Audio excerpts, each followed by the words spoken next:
this is an opportunity for us to kind of pay attention to what jumps out at us. And I really believe we're wired in such a way is that the most meaningful part of this section of the letter will speak to us if we create space for that.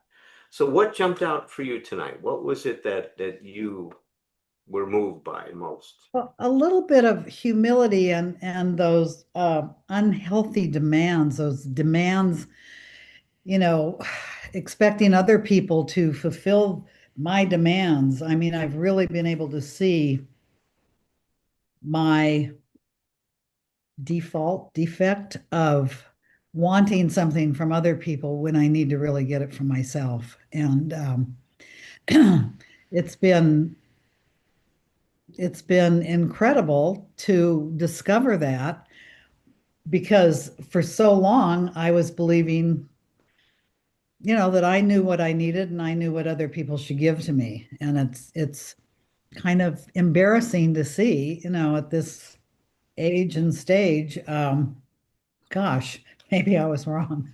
But there's a lot of freedom in it. And I mean, the emotional sobriety is just connects to everything and everybody, friends, family, relationships. So thank Very, you. very well said, Deanna. Very well said. Thank you. Yeah, I appreciate it. And it is about that freedom, isn't it? Is that realizing that, instead of looking outside of ourselves for somebody to make us okay, is when I take back that center of emotional gravity into my own person, into myself, that opens up all kinds of possibilities. And you said it very well tonight. Thank you.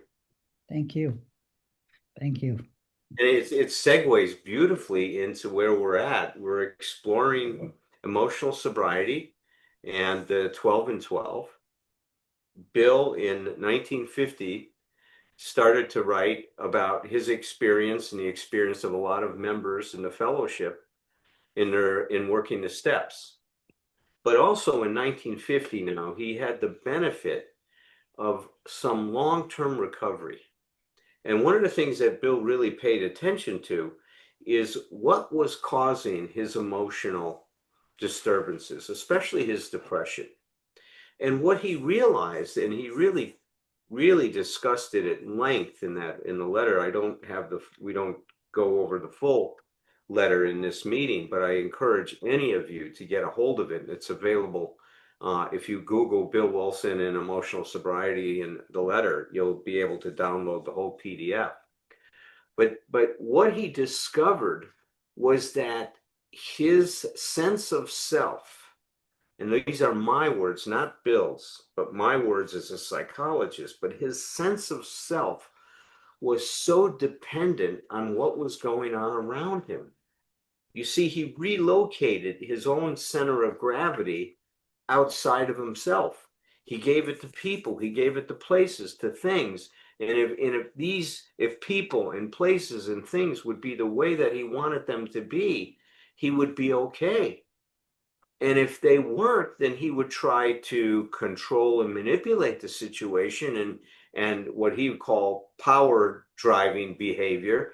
He would try to turn it into what he wanted. And if he couldn't pull that off, he realized that he got depressed.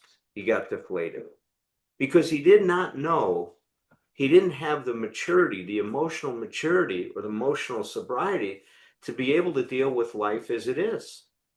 And that was an incredible revelation for him. And when he started to see these things, he started to find this freedom, this liberation from these demands that he put on himself and others. And so we've been exploring how the steps do that. And we talk about how each step creates an energy that moves us to the next step. It's kind of like life, as I've given the analogy many times before, that it parallels life. All now is always moving to next. It always moves to next. The steps, step one creates a certain energy. It creates an existential crisis. And here in talking about emotional sobriety, we talked about taking the second first step. not the one where we're focusing on our powerlessness over our addiction, whatever that addiction may be, but our powerlessness over our emotional dependency, our powerlessness over the fact that I think I need environmental support to be okay. That's the second half of the steps, is that our lives have become unmanageable. And there is Stitch. Talk about being unmanageable. Stitch is a handful, isn't he, Cece? He creates a lot of trouble, just like you are. Oh my God, are you morphing into Stitch right now? Yeah, you are. Oh boy, I'm in trouble for the rest of this meeting. I can see it now. So, so what happens is there's a crisis, right?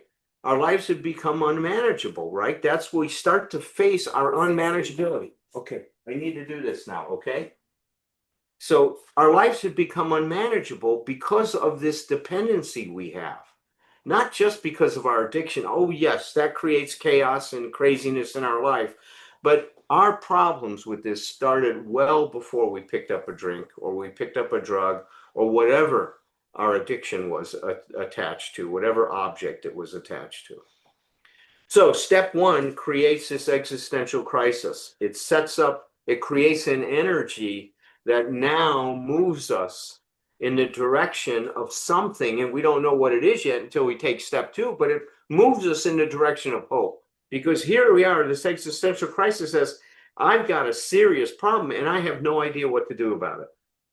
Step two comes along and says, if we can't come to believe or came to believe that a power greater than ourselves could restore us to sanity, that we can find a different way to live our life, one that is not based on this dependency, this emotional dependency, one that can be based on emotional autonomy, emotional sobriety, emotional freedom. So that happens from step to step. Hope now resolves the existential crisis, but now hope, faith without action is meaningless. It's a fantasy.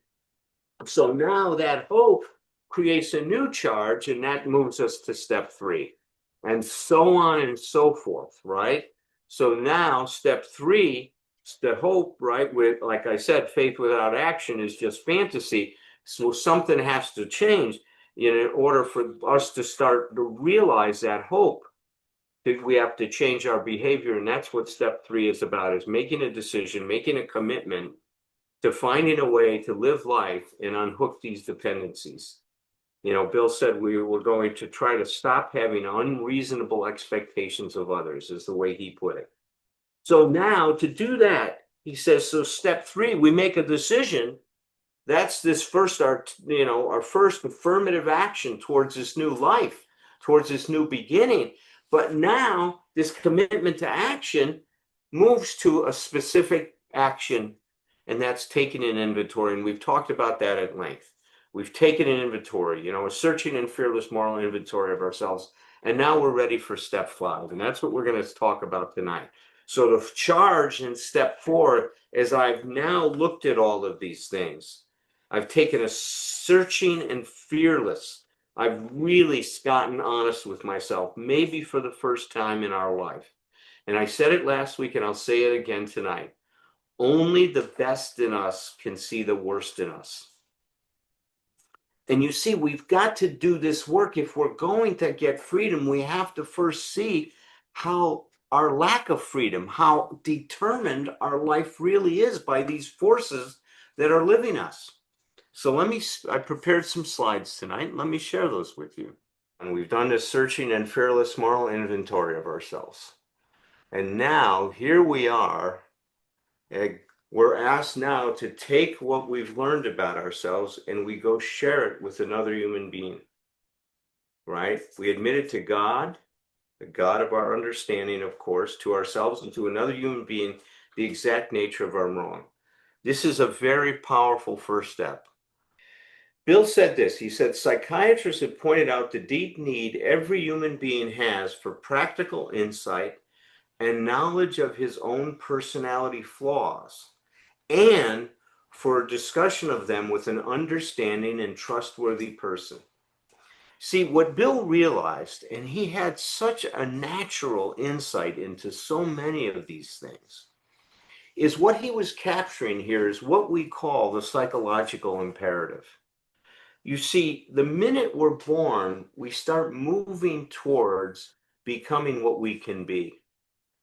Think about it as a need for being whole, being complete, being differentiated. And so our whole life, this force is underlying everything that's going on. It's there the minute we're born because we have to now, we're no longer depending on our mother for oxygen. We have to support ourselves. And see, that's part of our movement towards becoming what we can be, towards being whole. I need to now breathe and provide the oxygen for my body, for my biology. I cannot depend on mom. The umbilical cord has been cut. I'm taking the first step towards standing on my own 2 feet. Everything in our life, and this is what we realize now when we go into this, that force is underlying everything in our life. And if we pay attention to it, if we honor it, it's kind of like when people talk about how do you know if you're listening to God's will? Well, this, I think, is God's will to make us into what we can be, to be whole, to be holy. That's the direction we're moving towards, right? But at some point in time, biologically, this is going to happen naturally. No one has to tell us to breathe. No one has to tell us to walk around 1 year old. But emotionally, spiritually, it depends on the emotional climate of your family and the culture and society that you live in, which means we're all screwed. I mean, to be normal and what we consider a healthy person in our culture does not make a healthy person. That's more for a discussion later on. So what we know today is that a person that starts to work on himself and starts to pay attention to the veers that his development has taken in life, how instead of becoming what we can be, honoring our true self, is that we start to dedicate ourselves to honor, a concept of ourselves, to become this false self that we think we should be. If I was this false self, everything will be all right. Life will be perfect. Everything will be grand. And then later on, as we pursue that into the gates of insanity, we realize how really wrong we've been. And that moment of clarity is very important. And what Bill realized that we had to wake up. He said it about our addiction, our powerlessness over alcohol, and for other approaches, our powerlessness over our addiction. He says we must awake or we die. The same is true here. If we don't wake up and get in touch with what forces are driving our life and controlling our life, we're never going to be experience any kind of emotional freedom or emotional sobriety. So he says here, every human being has a practical insight, knowledge of his own personality for it, and for a discussion of them with an understanding and untrustworthy person. See, he also captured the relational component of healing. We didn't get sick in a vacuum, and we can't get well in a vacuum. We need each other. We need to have experiences with other people that are encouraging us to unfold and develop in ways that we've never had that kind of encouragement before in our life. You can look at it from so many different ways, but what we create or the experience we have in psychotherapy, we talk about a corrective emotional experience.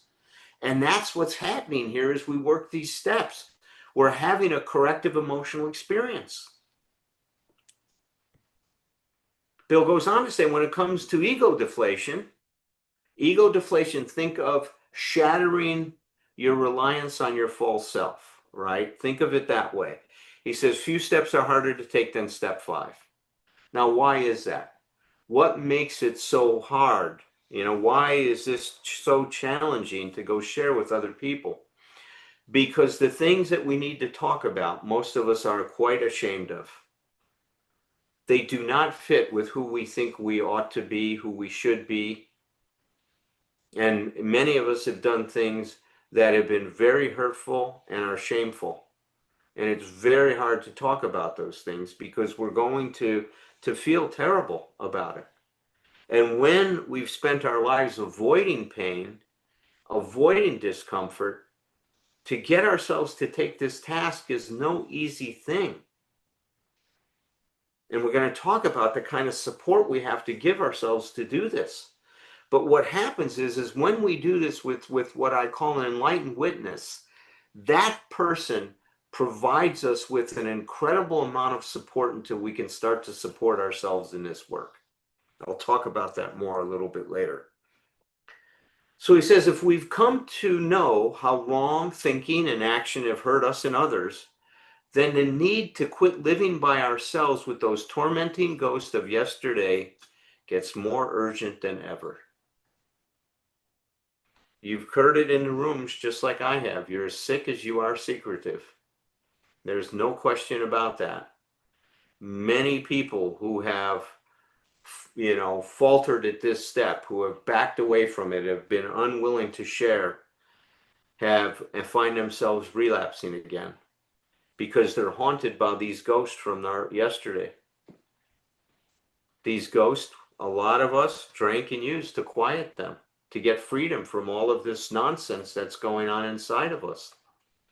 These feelings of shame, these things that we've done that we think nobody else has done, that we're the most heinous human being on this planet. And the great thing about step 5 is to discover the universality of our suffering. Even Irving Yalom, a brilliant, psychologist who wrote about the therapeutic factors of group psychotherapy. One of the main things that happens in a group and when you go share is the realization that you're not alone. And that what you're suffering from is human suffering, that other people are doing this and they've done what you've done or things that are worse. And not that that gives us a get out of jail free card, it gives us an opportunity to start looking at these things without judging ourselves for them, trying to look at them with some even little inkling of compassion so we can start to understand what's really happening here. This is the birth of our curiosity. And that curiosity is going to take us a long way.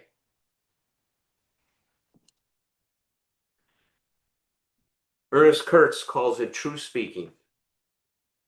We turn to another person, and for the first time in our life, we're committed to talking about and saying what is truthful, not what's going to make us look good, not what's going to, protect our image, not what's going to protect our false pride, not what's going to protect our this image of ourselves, this idealized self that we think we have to be. But the true speaking is to be authentic with another human being. For many people, the 5th step is the first time they've ever been authentic with another human being. I talk about my experience when I met my sponsor, Tom, for the first time back in 1971. I was just back from Vietnam, and I was very fortunate to be put into a program that was helping Vietnam vets deal with their addiction that were coming back from combat. And they invited this fellow. It was a new program. I was the 3rd Marine admitted to program, so they didn't have much idea of what to do. But there was a very active AA community in Kailua, which was outside the Kaneohe Marine Corps Air Station, outside the base. And it happened to be this group of young people that were out there. And the staff sergeant, the non-commissioned officer in charge of our program, knew these people because he was in the program. And he invited this fellow, Tom, to come and share with us on Tuesday nights. It was called the Recovery Rap Session. By the way, that Tuesday night meeting eventually became the first NA meeting on the island of Oahu. Quite an amazing story. But at that point, it was just a recovery rap session. We got together to talk about recovery, not to talk about addiction, but what does recovery look like? And Tom came and he kicked off that meeting by sharing his story. And it was the first time I ever heard this true speaking. It was the first time I ever experienced a person being authentic to that level, to being that vulnerable, that willing to share things about himself that I felt and I experienced and I wouldn't dare let anybody know about. I saw in that man that evening what freedom really looked like. Freedom from the bondage of self really looked like. I couldn't have said that it was emotional sobriety because I didn't know about it at that time. But I also had a sense inside if I could achieve that, then maybe I could find a way to make life work.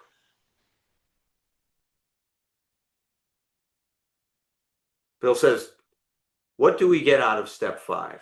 We get rid of the terrible sense of isolation we once had. This sense that I am unique and what problems I have, nobody can really understand. He says, until we talked with complete candor about our conflicts and then listen to someone else do the same thing, we still wouldn't belong. We still didn't belong, meaning we still wouldn't feel like we were a part of the fellowship. And you see, you can even think about step 5 as kind of an initiation rite, isn't it? It's an initiation into this fellowship that is focused on this life affirming process, this discovery of freedom, of emotional sobriety.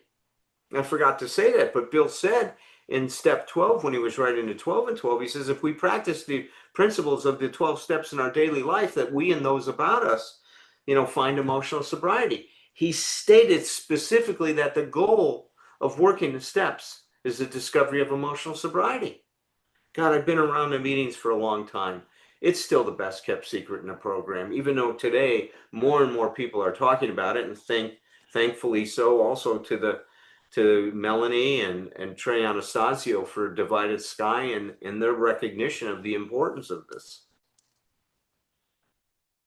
So Bill goes on to say, to those who have made progress in AA, it amounts to, now listen to this, a clear recognition of what and who we really are, and then followed by a sincere attempt to become what we could be.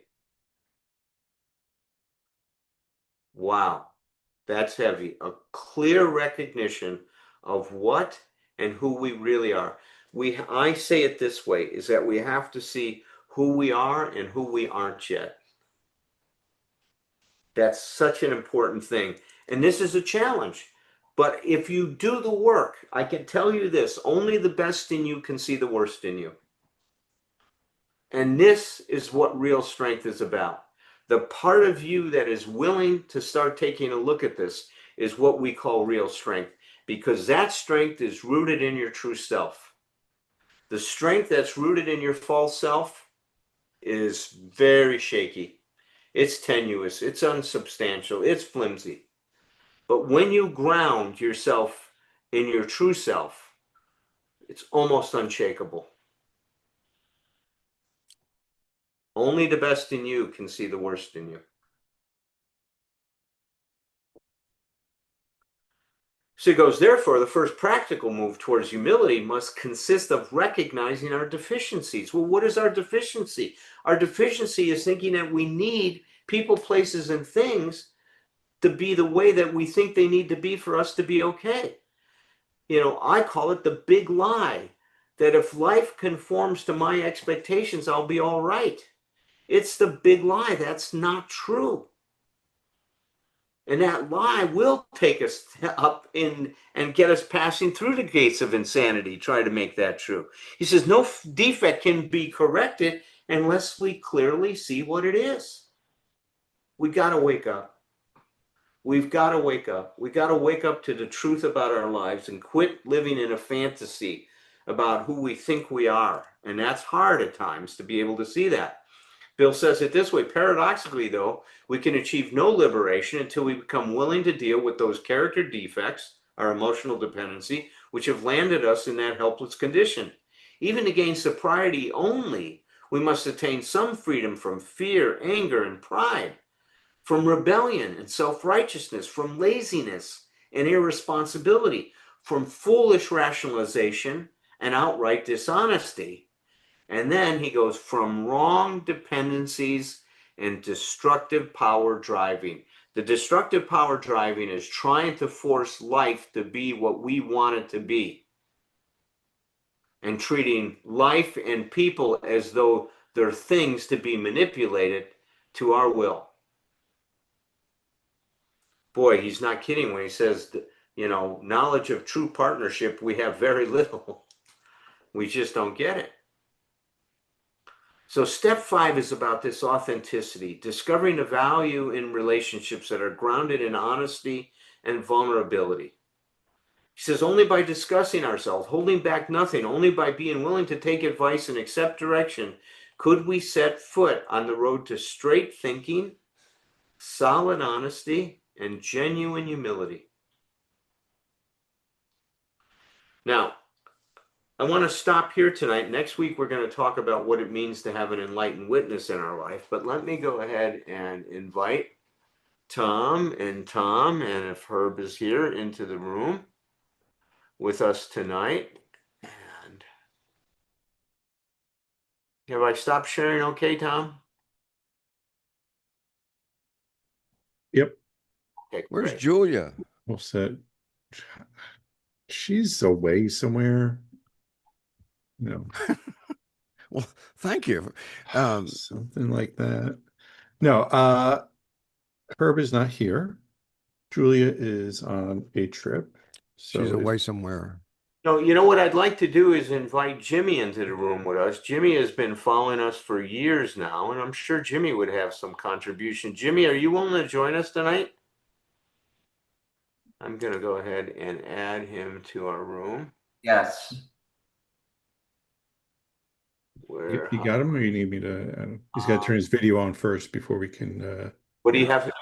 You got to turn the video on before you get spotlight. Okay, Jimmy, there you go. Yeah, there you go. Awesome. All right, Jimmy, you get to join us to discuss. You're gonna be Herb's surrogate tonight. Well, Alan, you asked him, but did he answer? Yeah, well, he shows up automatically. Look at that. There's some communication problems right there. Are you willing to do it, Jimmy? Let me take your consent.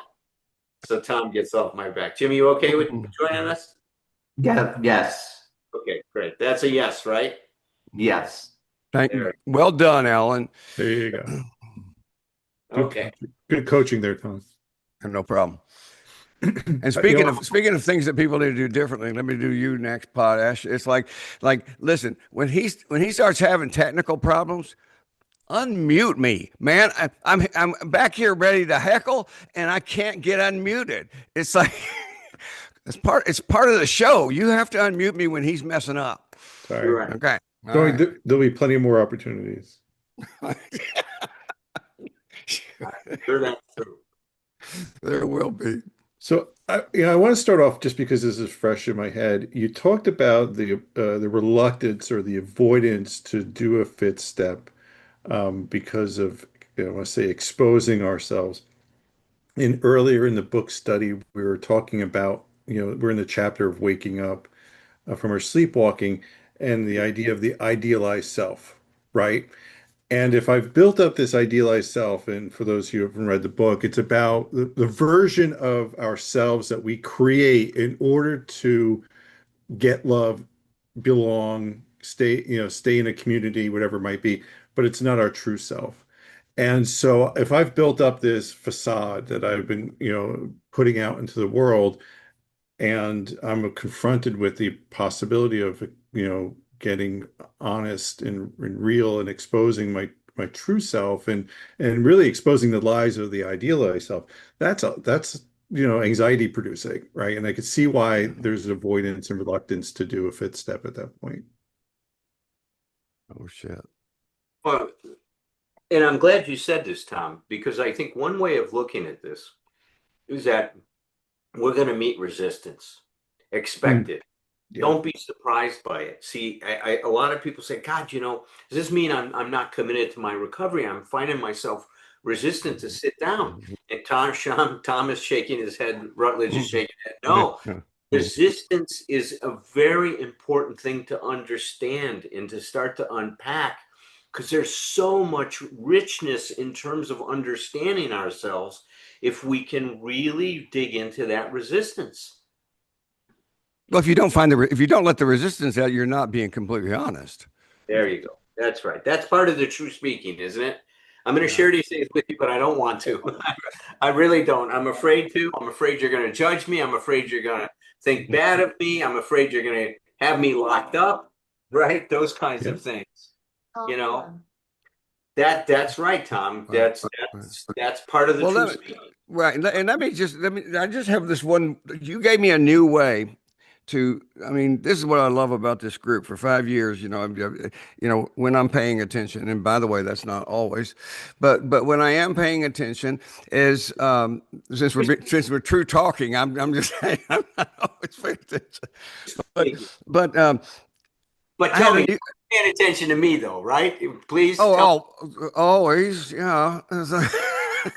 It's, Um, but I thought about the fifth step and I love, me. If I can think of it in a simple way, I love it. It's like, so I realize, okay, bear with my oversimplification here. It's like we come in, there's most of us shame, embarrassment. We don't want to admit, people say, I don't want to go to those AA meetings because I might see somebody I know. And of course we go like, yeah, and they're just going to say, we've been waiting for you. Because the other people know that. But we begin, and this is way oversimplified, but you begin by all of these wonderful things that begin to free us up, but they're about connecting to this group and these individuals in the group. I'm not alone. I'm not, I remember sitting there listening to somebody say something that I thought I was only stupid enough to think. And it's like, and there was another stupid guy talking who was obviously like me. And it's like, there's so much freedom in that. So, so the very beginning part, the first four steps are about connection to me.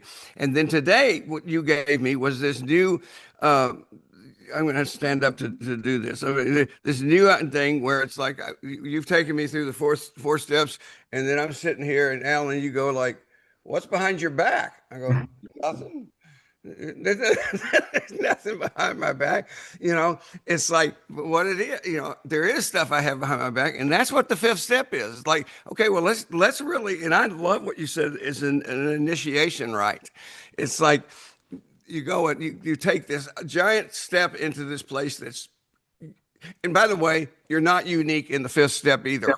You're not you're not gonna other people may have a different little version of it, but it's like no, we all I mean, we're humans, and that's all we're really going to discover in this stuff. But it doesn't feel that way at the time, but because there was always stuff I was hiding beyond what was. I mean, I was told the story the other day to somebody that I remember when I had a doctor who came back with some test results, and said he was worried about the results of my liver on the test. And it's like it occurred to me for years. I never was concerned about my liver at that point. I was afraid I was getting ready to be outed. I went into hyperdrive to hide that, to talk my way around that. And eventually I talked the doctor into thinking, well, this could be just an anomaly. And, did I check out what was happening with my liver? Nope. It never even occurred to me. It's like, because I was holding that secret, and those secrets they get to come out at that point. But anyway, I appreciate that, Alan, because I really did think of that in a different way. So, Cool. Alan, it's somewhere, I don't know when, that I came into the awareness or realization that what step five is, as much as it's getting, it was for me about, it's like I have a story. It's called the Jimmy story. And, and not to be, thank God, it's like I didn't have a like scorched earth, or, I did harm to people, although I did more to subvert myself. Mm. and being my true authentic self because I was scared of letting this person be because I was always my way of my OS operating system was about wanting to be loved, wanting to feel belong, and I looked to people outside of me to do that. And um, I had, or so it's like for me, it's like, yeah, there's this story that I have. It's just my story. There are things that I did, that I got to a point that I'm neither that depending on who I'm sharing with again, is that again, step five allowed me to, I could share whatever one, not that I have to reveal the whole story in, but it allowed me to be, non-judgmental. What's really important for me in that place is to share that story or in step five with someone who I felt internally that I can open up with, that I could share that with. What was it like when you started sharing it, Jimmy? Well, I started revealing things, I felt, a sense of freedom. It's like I don't have to hide. It's just, it's just things that I did. You know, And I felt I that had, the I feeling had was gradually because I feel I've done several steps from my as being the person giving the step five as versus being the receiver of just a sense of freedom of my own sense of belonging. And I felt my own sense of being that of acceptance of myself. I had an interesting experience when I did my fifth step with Tom. I remember going through this thing and I thought I did, first of all, I'm one of these guys that I want to get an A on every paper I'm writing, right? That kind of a thing, right? So I'm working on this thing and I'm gonna be the best sponsee he's ever had, right? And I'm doing this first step. You're gonna ace the fifth step. I love it. I'm gonna ace the fifth step. So I do all this stuff and I work really hard at it and I come in and I've got, reams of paper and stuff and I go through all this stuff and I share it with him and he's very patient and sitting there and he goes, "Okay, now tell me what you didn't put in there." Right. What's behind your back? And all That's of a it. sudden I turned red Mhm. because there were, I mean, at least a half a dozen, probably a dozen things, if I really am honest, that I did not want to share because I want him to like me. I Mhm. wasn't going to share these things because he wouldn't like me. And then all of a sudden he says, "Okay, Berger." He says, "Listen, this is not a popularity contest. You got to save your ass here, and you're not going to do it by saving your face." And he got in my face with that. He says, Mhm. "You're worried about saving your face. You're not going to save your ass." And he says, "So you got to sit here and get more honest with me." And I dropped the paper and I went, "Oh shit, here we go." Wow. And here we went. By the way, Alan, I always love when talking with you and Tom or both of you. I'd love the idea, the image of the hippie in the Marine's face, because I mean that's just I mean I wasn't there, but I have this really clear image of that, and I think that's beautiful. It is, and that's what it was, man. And I'm telling you, it was as I was sharing these things, Jimmy, my heart was in my throat. I was just so anxious. And And I what was the emotion, if I may ask, what was the emotional feeling before and then after for you? Or is I was scared to death that I was going to be, that he was going to judge me. He was going to judge me the way I judge myself for those Right, things. And right. that's what I've come to realize. It wasn't his judgment. It was I hated myself for some of the things that went on and how I behaved and treated other people.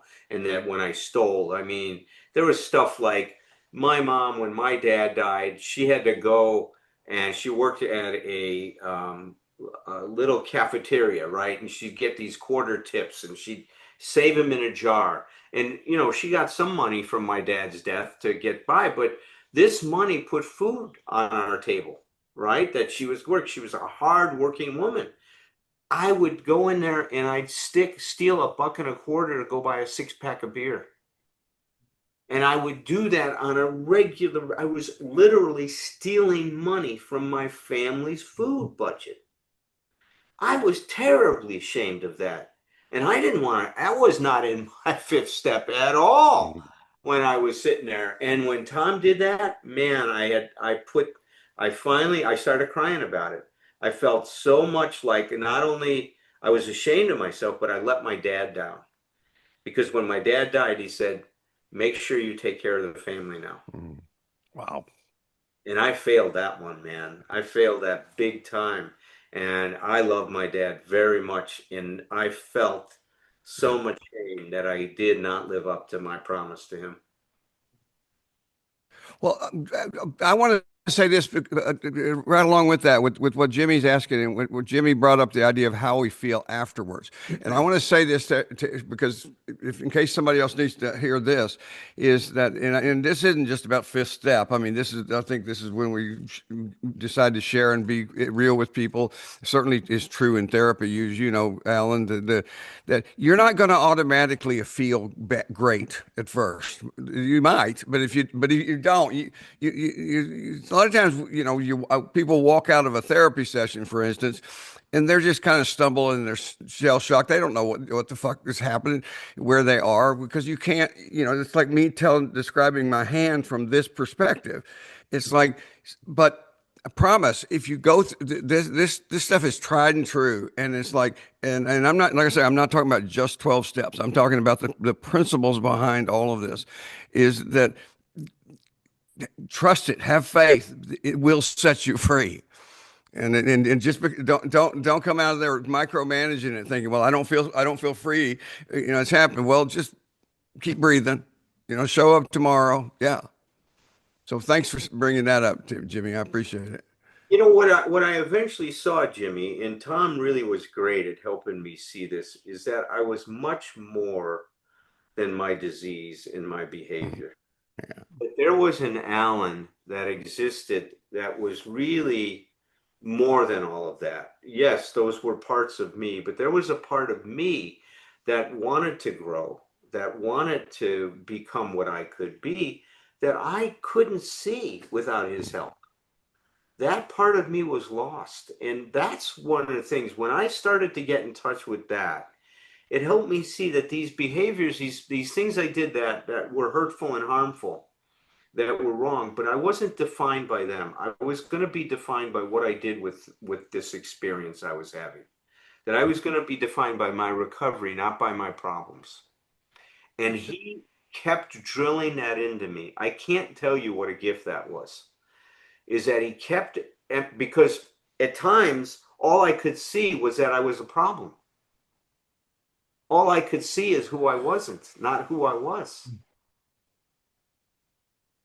And And that was I think the fifth step is like the first bit that where we start to dispel the myth, that story of ourselves, right? We've already done it in, you know, just by showing up and, you know, working, you know, the first couple steps, but it's when you get someone kind of pointing out uh, that stuff like your sponsor did, right? That we were more than these actions, and we start to strip away the, you know, this, you know, perception of ourselves that, you know, that we're somehow damaged or, you know, you know, ill in a way, versus I think Alan, you call it stuck, right? We just haven't developed past that point. Yeah. So we start to crack that egg open and see what happens. the way I'm describing it now is we suffer from a growth disorder. Okay. It's good. Okay. All right. Well, great discussion, gentlemen. Well, go ahead, Tom. Why don't we go ahead and start to wind down and make some announcements? I see we got a few things coming up.